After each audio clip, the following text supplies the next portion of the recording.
우리 앞뒤 좌우에 계신 분들을 보면서 이렇게 좀 인사 나눴으면 좋겠습니다. 아유, 참 좋습니다. 이렇게 보는 것만으로 좋습니다. 참 좋습니다. 예. 할렐루야. 반가운 얼굴도 있고요. 예. 감사합니다. 반가운 얼굴들이 오늘 그래도 또 몇 분 계시네요. 예. 반갑습니다. 예. 오늘 제가 말씀을 시작하기 전에, 여기서 은혜 받은 걸 좀 나눠드리고 시작하려고 합니다. 제가 솔직히 여기 서서 이렇게 담대하게 하나님의 말씀을 전하는 것 같지만, 여기 올라오기까지는 저에게 굉장한 많은 고뇌와 범례가 따릅니다. 솔직히 저같이 이렇게 부족한 자가 이 앞에 쓸 수 있을까라는 그런 고민이 많고요. 참 여기 앞에 쓰기 참 너무나 부족한데 어떻게 말씀을 전할까, 이런 범례가 많은데, 오늘 찬양하면서 참 하나님께서 많이 위로를 주신 것 같습니다. 하나님의 사랑으로 참 너도 이렇게 할 수 있다라는 용기를 주신 것 같아서 우리 찬양팀에 감사하고, 그런 은혜와 그런 사랑을 깨닫게 되는 놀라운 시간들이 매 시간 우리 예배 가운데 넘쳐나길 소망합니다. 하나님 절대 우리 아까 찬양했던 것처럼 꺼져가는 등불 끄지 않으신다고 말씀하셨습니다. 우리 그 은혜의 말씀을 힘입어서 담대하게 모든 일에 나아가는 우리 성도들 되길 소망합니다. 예, 아멘. 얼마 전에 한국에서요, 종교차별 문제로 아주 뜨겁게 화제가 되었던 사건이 하나 있습니다. 종교차별 문제로. 원래 우리 그 성도들 가운데 이송원 형제가 이 고등학교를 나왔는데, 오늘 이제 한국 갔다 오니 이것 때문에 못 나온 것 같은데, 청담 고등학교에서요, 얼마 전에 기도 모임을 폐지한다라는 그런 사건이 한국에서 있었습니다. 청담 고등학교에 한 교장 선생님이 새로 부임했는데, 이 교장 선생님이 딱 봤더니 기독교 모임이라고 하는 그 카리스라는 그 기독교 모임이 학교 안에 있었던 겁니다. 그래서 그 학생들이 자발적으로 모여서 함께 기도하고 큐티를 나누고 이런 모임인데, 종교적인 모임이라는 이유 때문에 학교에서 그 모임을 하지 못하도록 금지시킨 겁니다. 그래서 굉장한 이슈가 한국에서 됐었습니다. 그래서 이게 막 일파만파로 난리 났고요. 막 서로 기자가 와가지고 서로 기사를 앞다퉈 발표하고 그랬었습니다. 근데 그 청담고등학교 한 학생의 증언에 의하면 이렇게 얘기했습니다. 그 카리스라는 기도 모임은 그 청담고등학교 수능 공부하는 사람들을 위해서 같이 기도해주고, 그리고 왕따를 위해서 함께 보호하며 기도해주는 그런 좋은 모임이었다고 합니다. 그럼에도 불구하고 기도 모임이라는 이유 때문에, 종교 활동이라는 이유 때문에 그 모임을 폐지시켰습니다. 그들은 언제 모이냐면요, 아침 7시 반에 모여서 수업 듣기 전에 함께 큐티 모임을 했대요. 그리고 수요일 점심시간마다 함께 예배하고 기도했던 모임이랍니다. 전혀 수업에 지장되는 것도 아니고요, 불량 서클도 아니었습니다. 그리고 강제로 그 모임에 오라고 그렇게 권유하지도 않았답니다.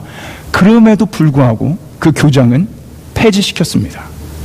여러분은 어떻게 생각하십니까? 이런 기독교 모임, 이런 기도 모임이 학교에서 있어도 된다고 생각하십니까? 없어야 된다고 생각하십니까? 있어야죠. 그렇습니다. 있어야 됩니다. 이게 일파만파 이렇게 커지니까요, 결국 정부에서 이제 손을 들었어요. 그래서 정부에서 뭐라고 발표했냐면, 학생들 간 점심시간을 이용한 자발적 종교활동은 보장돼야 한다라는 공식적인 의견을 냈습니다. 이는 헌법 제20조 모든 국민은 종교의 자유를 가진다라는 그 법을 당연히 학생들도 학교 생활에서 보호받아야 된다는 얘기입니다. 그래서 그 카리스라는 그 기독교 모임이 다시금 부활했습니다. 감사하게도.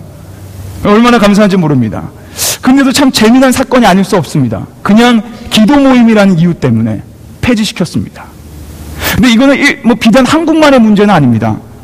미국은 더합니다. 여러분 혹시 아실지 모르겠지만, 얼마 전에 캘리포니아 주에서 어떤 사건이 있었냐면, 교회가 아닌 교회 성도네 집에서, 자신이 돈 주고 자신이 페이한 성도네 집에서 성경 공부 모임을 했다고 경찰이 와서 체포해 갔습니다. 그리고 벌금을 냈다고 합니다. 그 이유는즉슨 캘리포니아 주는 교회 외에 다른 장소에서 그런 교회 모임을 하지 못하도록 법으로 금지시켜놨다고 합니다. 근데 좀 아이러니하지 않습니까? 자신이 돈으로 페이한 자신의 집인데도 불구하고 그런 모임을 못하게 하는 게 지금 현실입니다. 한국과 미국은 분명하게 종교자유 국가입니다. 그리고 미국은 기독교 정신으로 세워진 나라입니다. 그럼에도 불구하고 지금 이런 일들이 버젓이 일어나고 있습니다. 우리 지난주에 그 말세의 증상에 대해서 들었습니다. 그리고 우리가 살아가는 이 시대가 분명히 말세라고 얘기해 드렸습니다. 그래서 19가지 말세의 증상들을 얘기해 드렸고요. 근데 오늘 지난주와 같은 이 본문 손상했는데 오늘이 또 이 말세에 대한 것을 하나 더 명확하게 설명해 주는 구절이 있습니다. 우리 한번 13절을 한번 보도록 하겠습니다. 한번 13절을 보도록 할까요? 13절입니다. 우리 한번 13절을 같이 읽겠습니다. 같이 읽겠습니다. 시작. 악한 사람들과 속이는 자들은 더욱 악하여져서 속이기도 하고 속기도 하나니. 오늘 말씀이 분명 지난주에 이어서 이 말세의 특징을 얘기해 주는 게 뭐냐면 말세에 19가지 특징이 있는 것뿐만이 아니라 이 시대가 점점 더 악해져 간다는 겁니다. 그래서 영어로 보면 from bad to worse 라고 나옵니다. 그러니까 즉 더 악화된다라는 거예요. 지난주에 봤던 게 무엇입니까? 이 말세 때는 믿는 자들에게 고통의 때, 견디기 힘든 시대라고 말씀드렸죠. 이 시대가 가면 갈수록 더 악화된다라는 거예요. 그게 성경이 얘기해주고 있습니다. 그래서 어떻게 보면 서두에 말씀드렸던 그런 사건들이 당연한 말씀의 근거에서 당연히 일어나는 것들입니다. 그리고 아마도 시간이 지날수록 믿는 우리들에게는 점점 더 어려워지고 힘든 그런 시대가 도래할 것입니다. 근데 이런 암울한 현실 가운데 오늘 하나님의 말씀은요, 우리에게 한 가지 좀 위안과 한 가지 그 희망과 소망을 줍니다. 아무리 힘든 시대를 살아갈 거지만 하나님의 사람은 피할 거처가 있다는 겁니다. 하나님의 사람이 아무리 힘들고 고통의 때를 살아가지만 거할 곳이 있다는 겁니다.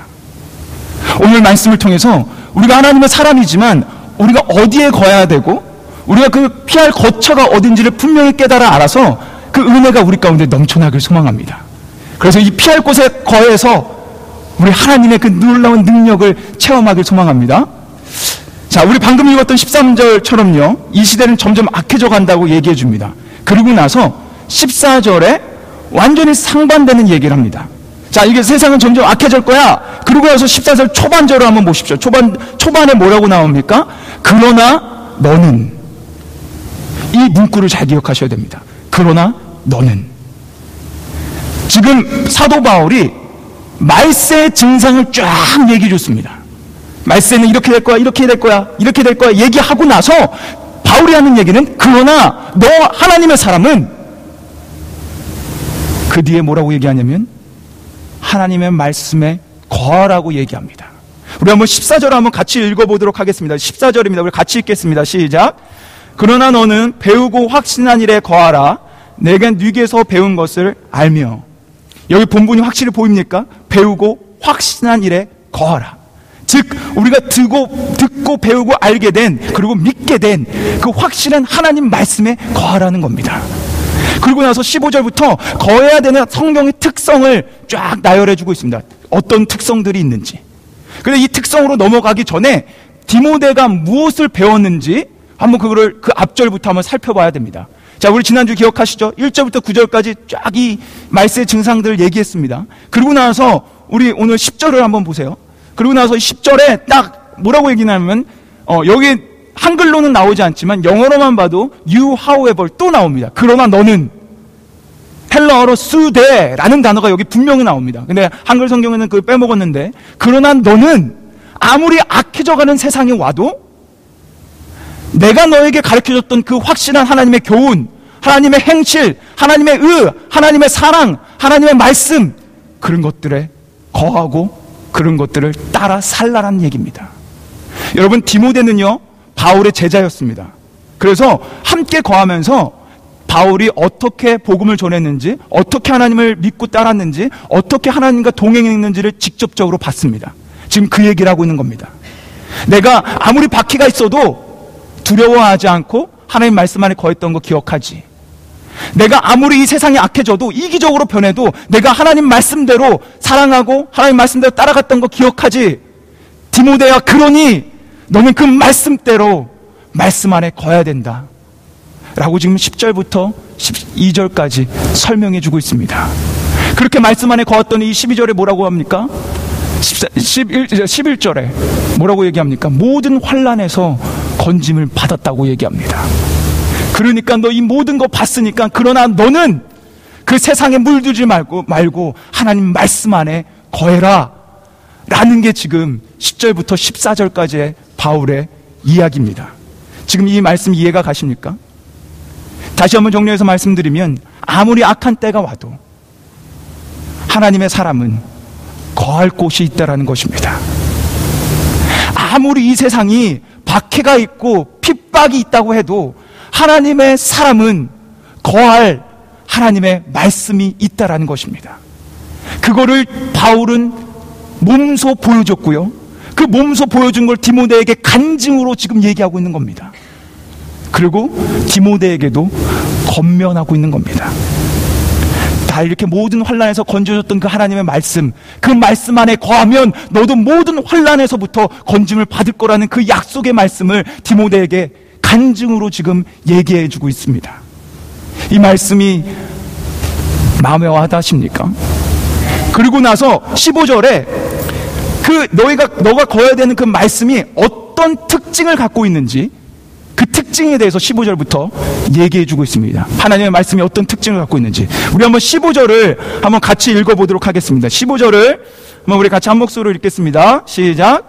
또 내가 어려서부터 성경을 알았나니 성경은 능히 너로 하여금 그리스도 예수 안에 있는 믿음으로 말미암아 구원에 이르는 지혜가 있게 하느니라. 우리가 이 혼탁해지는 시대 가운데 성경에 분명히 거하는 이유를 설명해 주고 있는데, 그게 무엇입니까? 지혜. 어떤 지혜입니까? 구원에 이르게 하는 지혜. 성경 안에 우리가 구원에 이르게 하는 지혜가 있다라고 얘기해 줍니다. 여러분, 이 사실을 믿으십니까? 성경 안에 구원의 길이 있음을 믿으십니까? 성경 안에 우리가 그 구원의 길로 인도되는 그 길이 있음을 진정 믿으십니까? 제가 한 얘기를 들려드리겠습니다. 1866년 9월 3일 복음의 불무지였던 조선 땅이요, 그 조선 땅에 복음을 전하기 위해서 한 영국 선교사님이 성경책을 들고 조선 땅에 오게 됩니다. 그분은 바로 한국의 최초 선교사였던 토마스 선교사님이십니다. 1866년 그분이 미국 상선이었던 제너럴 셔먼호를 타고 대동강을 거슬러 올라 평양까지 이르게 됩니다. 근데 그때 당시 그 조선의 병사들은 그 상선이 적선으로 알고 그 상선을 화공으로 침몰시킵니다. 침몰해져가는 그 시점 가운데 선교사님과 이 선원들은 살고자 다 육지에 나왔습니다. 그 육지에 나온 그 선원과 선교사님을 조선 병사들은 결박합니다. 그리고 참수형을 처하라는 명령을 받게 됩니다. 모든 상선의 사람들을 다 참수시켰습니다. 그리고 드디어 토마스 선교사님 차례가 됐습니다. 토마스 선교사님이 마지막으로 참수당하기 전 그 참수를 하는 그 병사에게 작은 보따리를 꺼내서 전해줍니다. 그러면서 이렇게 얘기했다고 합니다. 이걸 받아주십시오. 제가 드릴 수 있는 마지막 선물입니다. 그리고 이어서 이렇게 얘기했습니다. 하나님은 당신을 사랑하십니다. 그러고 나서 토마스 선교사님은 28세의 젊은 나이에 대동강변에서 처참하게 순교하시게 됩니다. 이 순교가 있은 지 33년이 지난 1899년에 당시 선교사로 계셨던 마페 선교사님에게 한 60대의 노인이 찾아갑니다. 33년 후입니다. 그분이 눈물을 흘리며 그 선교사님 앞에 무릎을 꿇고 참회의 고백을 합니다. 그 고백은 이렇습니다. 선교사님, 제가 바로 33년 전에 토마스 선교사님을 죽인 사람입니다. 그때 당시 토마스 선교사님께서 마지막으로 주신 보따리 안에는 성경책이 있었습니다. 그것을 읽다가 제가 죄인임을 깨닫게 됐습니다. 그래서 지금 이렇게 선교사님을 찾아와 용서를 구합니다. 이게 그 노인의 고백이었습니다. 그 이야기를 들은 마페 선교사님은 같이 눈물을 흘리며 영감님 일어나시지요. 토마스 선교사님은 바로 영감님을 구원하고자 이 조선 땅에 오셨고 영감님에게 이 성경책을 주셨습니다. 그거면 됐습니다. 예수님을 영접하셨다면, 죄인임을 깨달으셨다면 그거면 됐습니다. 그러고자 토마스 선교사님이 성경책을 선물로 주신 겁니다.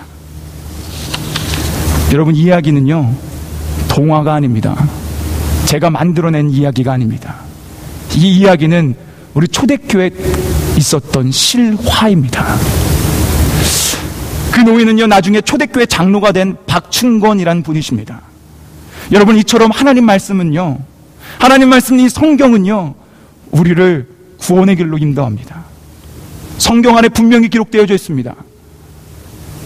우리는 타락한 죄인이라고, 그래서 스스로를 구원할 수 없는 죄인이라고 분명히 기록되어져 있고요, 그래서 예수 그리스도가 오실 수밖에 없다라는 그 분명한 메시지가 기록되어져 있습니다.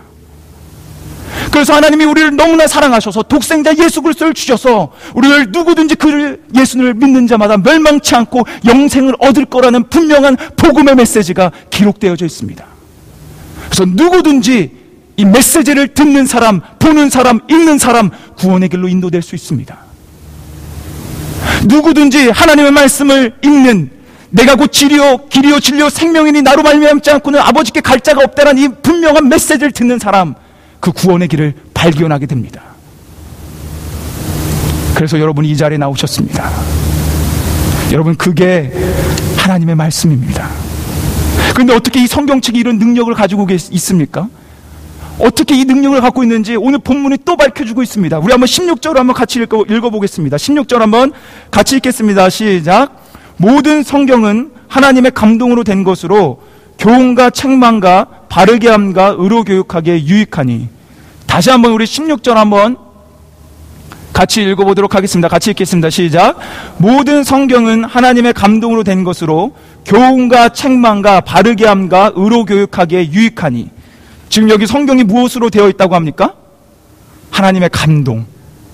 하나님의 감동으로 되어 있다고 합니다. 이거를 영어로 한번 보십시오. All scripture is God, 뭐라고 써 있습니까? breath. 즉 하나님의 숨결로, 하나님의 말씀 하나하나로 기록되어져 있는 게 바로 성경책이라는 것입니다. 하나님의 숨결 하나하나, 하나님의 말씀 하나하나로 기록되어져 있는 게 바로 우리가 읽는 성경입니다. 그래서 이 성경은요, 그런 놀라운 능력을 갖고 있는 겁니다. 우리가 이 성경을 읽는 것만으로도 구원의 길에 도달할 수 있고요, 이 세상을 창조하신 진짜 주인이 누군지 알게 됩니다. 내 삶의 주인이 누군지 알게 되고요, 이걸 읽는 것만으로 내가 어떻게 살아야 되며 내 사명이 무엇인지를 밝혀줍니다. 그래서 16절에 교육하기에, 바로 의로 가기에 유익한다고 우리에게 증거해주고 있는 것입니다. 그게 바로 능력 있는, 살아 숨쉬어서 역사하시고 원동력 있는 성경 말씀입니다. 그래서 지금 사도 바울은요, 디모데에게 이렇게 얘기하고 있는 겁니다. 이 악한 세대 가운데, 그렇게 점점 어지러워지는 이 시대 가운데 너가 유일하게 구원받을 수 있는 것은 말씀밖에 없는 거랍니다. 세상에 나가면 그 19가지의 말세의 증상들이 넘쳐나는 이 시대 가운데 너가 안전하게 거할 요소는 이 말씀밖에 없다라고 증거해 주는 겁니다. 내가 이 말씀 안에 거했기에 내가 구원을 받았고, 이 말씀에 거했기에 내가 내 이기적인 게 아니라 하나님을 사랑하고 남을 사랑했던 것처럼 너도 그와 동일하게 말씀 안에 거해 참된 17절에서 증거해 주는 것처럼 온전한 하나님의 사람이 되어라 라고 우리에게 전해주고 있는 것입니다. 여러분, 이 말씀 너무 좋지 않으십니까? 이 말씀은 그냥 읽는 것만으로도 우리에게 소망을 주고요, 우리에게 감사가 넘쳐나게 해줍니다. 근데 이곳에서 우리가 그냥 흘러보내면 안 되는 단어가 한 가지 있습니다. 그냥 그래, 하나님 말씀에 거하는 거구나, 그래, 그렇게 해야지 라고 끝내는 게 아닙니다. 우리가 분명하게 지켜봐야 되는 메시지 말이 하나 있습니다. 그게 뭐였냐면 우리 14절에서 얘기하고 있는 거하라 라는 단어입니다. 거하라, 즉 하나님 말씀에 거하라 라는 것입니다. 이 거하라가 어떤 뜻인지, 어떤 메시지인지 우리가 분명히 밝히 알아야 됩니다. 이 거하라는 뜻은요, 메노라는 헬라어인데, 이 메노라는 뜻은 어떤 거냐면 그 상태를 유지하라, 그 상태에서 벗어나지 마라, 그 상태에서 머물라라는 뜻입니다. 그래서 새로운 번역 그 성경책을 보면 여기에 뭐라고 나오냐면요, 이렇게 번역했어요. 그 하나님의 진리의 말씀을 따라 계속 생활하십시오. 그래서 영어로도 보면 continue가 먼저 나오는 겁니다. 거하라 라는 메시지는요, 우리가 듣고 우리가 배우고 우리가 알고 믿고 끝나라는 얘기가 아닙니다. 계속적으로 우리의 신앙생활 가운데, 우리의 삶 가운데 이 말씀 안에 거하며 생활하라는 거예요. 즉 말씀대로 따라 살라는 겁니다. 이 진리의 말씀을 쫓아 살라는 얘기입니다. 그게 거하라라는 분명한 뜻입니다. 거하라. 단지 그냥 말씀만 알고 끝나라는 것이 아닙니다. 여러분, 만약에 여러분이 말씀만 알고 끝난다면요, 지난주에 봤던 것처럼 여러 가지 증상에서 여러분은 결코 자유로울 수 없습니다. 그리고 지난주 말씀처럼 그냥 말씀만 듣고 끝난다면 우리는 경건의 모양만을 가지고 신앙생활하는 기독교인이 됩니다. 근데 이 거하라라는 분명한 뜻을 기억하십시오. 떠나지 말라는 겁니다. 교회 안에서만 말씀 공부할 때만, 아침에 말씀을 묵상할 때만 말씀 안에 거하는 것이 아니라 밖에서 있든 직장에 있든 어느 곳을 가든 분명한 하나님 말씀 안에 거하라는 거예요. 머물러서 말씀대로 살아가라는 얘기입니다. 그리고 그 말씀대로 산 바울이 오늘 10절부터 자신을 간증한 겁니다. 그렇게 살았더니, 그렇게 했더니 나는 말세가 아닌 하나님의 말씀대로, 하나님의 뜻대로 살아갈 수 있었다. 그러니 너도 그렇게 해라 라고 증거해주고 있는 것입니다. 오늘 이 메시지 꼭 기억하십시오. 여러분이 진정한 하나님의 사람이 되려면, 진정한 하나님의 일꾼이 되려면 이 메시지를 마음에 새기십시오. 그냥 아는 메시지인데, 내가 들었던 메시지인데 그렇게 치부하지 마십시오. 그렇다면 결코 이거는 거하라는 뜻에 우리가 따르는 게 아닙니다. 아는 메시지라면, 내가 들었던 하나님의 얘기라면 오늘 거하라라는 메시지를 마음판에 새기십시오. 머물라는 겁니다. 하나님 말씀을 떠나지 말라는 것입니다. 그렇게 되면 내가 진정으로 원수를 사랑하게 될 수 있고요, 진정으로 하나님을 사랑할 수 있게 되고요, 그렇게 되면 진정으로 박해 앞에서도 담대하게 고난받을 수 있는 것입니다. 그러니 여러분, 말씀에 거하십시오. 여러분, 교회가 계속 세속화되면요, 일어나는 대표적인 현상이 있습니다. 그게 뭔지 아십니까? 말씀의 권위를 무너뜨리는 겁니다. 그래서 지금 이 무너진 말씀의 권위 가운데 교회는요, 점점 이탈하고 있습니다. 하나님의 사랑만 얘기하면서 우리의 죄된 본성, 우리가 죄인이라는 것은 지적해주지 않습니다. 그러다 보니 동성애 안수권이 통과될 수 있었던 것입니다. 하나님의 말씀을 완전히 그 권위를 무너뜨렸습니다. 그리고 강대상에서는요, 하나님의 말씀의 선포가 점점 사라집니다. 이게 구식이라는 거예요. 이게 너무 어렵다라는 겁니다. 그래서 이 말씀은 강대상에서 사라진 채 철학적인 얘기가 난무합니다. 심리학적인 얘기, 어떻게 하면 성공할까, 어떻게 하면 축복받을까, 이 얘기만 강대상에서 듣기 좋게 선포되어집니다. 그런데 하나님의 교회인 이 교회에서는요, 하나님의 말씀만이 선포되어져야 됩니다. 하나님의 말씀만을 배워야 됩니다. 그래서 내 영혼을 찌르는 말씀, 아, 내가 죄인이구나, 내가 스스로 구원할 수 없구나, 그래서 내가 예수 그리스도가 필요하구나 라는 이 분명한 메시지가 우리 마음판에 새겨지는 이 하나님의 말씀이 분명하게 증거되어야 됩니다. 여러분, 다행이기도 다행인 것은 저는 여기서 현란한 말을 증거할 수 있는 능력이 안 됩니다.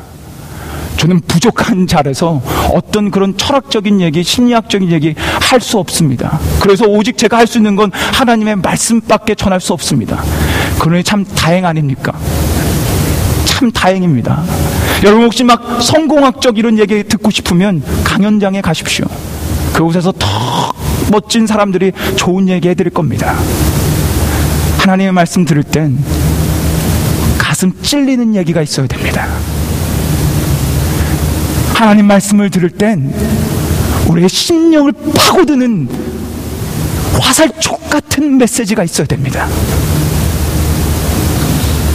그래서 하나님이 보여야 합니다. 그래서 예수님이 보여야 합니다. 그게 오늘 본문이 증거해주고 있는 하나님 말씀의 특성입니다. 말씀을 통해서 구원의 길이 보이고, 말씀을 통해서 우리가 살아야 될 길이 보이고, 말씀을 통해서 우리가 어떻게 믿는 자로서 살아가야 되는지 분명한 가르침을 받게 되는, 그게 바로 하나님의 말씀인 성경입니다. 우리 사랑교회는 이 말씀만이 증거되길 소망합니다. 이 말씀만이 선포되어지길 소망합니다. 사랑하는 성도 여러분, 우리 분명히 우리가 살아가는 세상은요, 분명히 고통의 시대입니다. 그래서 성경 말씀처럼 분명히 점점 더 힘들어져 가는 세상이 도래할 것입니다. 믿는 자로서 견디기 힘들어지실 겁니다. 수많은 박해가 있을 거고요, 수많은 유혹이 있을 겁니다.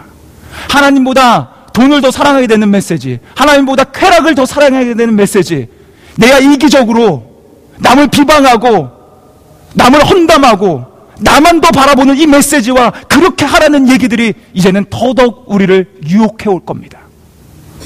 그럴 가운데 여러분이 숨겨질 수 있는, 여러분이 방어될 수 있는 방어책은 오직 하나님의 말씀밖에 없습니다. 여러분, 온전한 하나님의 사람이 되고 싶으십니까? 그렇다면 오늘 수대 그러나 너는, 이 메시지를 기억하시며 매노 거하라 라는 이 메시지를 기억하십시오. 근데 어떤 메시지입니까? 하나님의 말씀 안에, 그러나 너는 하나님의 말씀 안에 계속적으로 교회 안에 뿐만이 아니라 어느 곳에 가든 거하라 라는 이 메시지를 기억하며 그 메시지로 살아가시는 여러분과 제가 되길 소망합니다. 우리 이 시간 한번 찬양하면서 우리의 마음을 좀 다지며 나아갈 텐데요, 제가 이렇게 어떤 찬양을 할까 이렇게 곰곰이 기도하면서 찾다가 이 찬양이 딱 와닿는데 너무 우리 디모데후서 이 강해 설교랑 딱 맞더라고요. 여러분, 디모데후서 이제 강해가 거의 다 끝으로 다가왔습니다. 2주 후면 끝납니다. 벌써 3장이 맞춰졌는데, 여러분, 우리 디모데후서 제일 처음에 봤던 게 소명의식이었습니다. 하나님께서 우리를 부르셨다라는 그 분명한 메시지, 하나님께서 선택하셔서 우리가 하나님의 은혜를 받았다라는 그 분명한 메시지, 그래서 우리가 하나님의 사람이라는 것. 근데 그 하나님의 사람에게 오늘 찬양과 오늘 말씀은 나의 안에 거하라라고 얘기합니다. 왜 거하래요? 이 혼탁한 세상 가운데 지켜줄 수 있는, 모든 환난 가운데 그 환난에서 명쾌할 수 있는 방어책이 바로 하나님 말씀, 하나님 안이기 때문에 그렇습니다. 이 찬양하면서 우리 놀랍도록 하나님이 여러분에게 그 주시는 메시지를 다시 한번 상기시키며 하나님 말씀 안에 진정으로 그 하나님 안에 거하게 되는 그런 역사가 일어나길 소망합니다.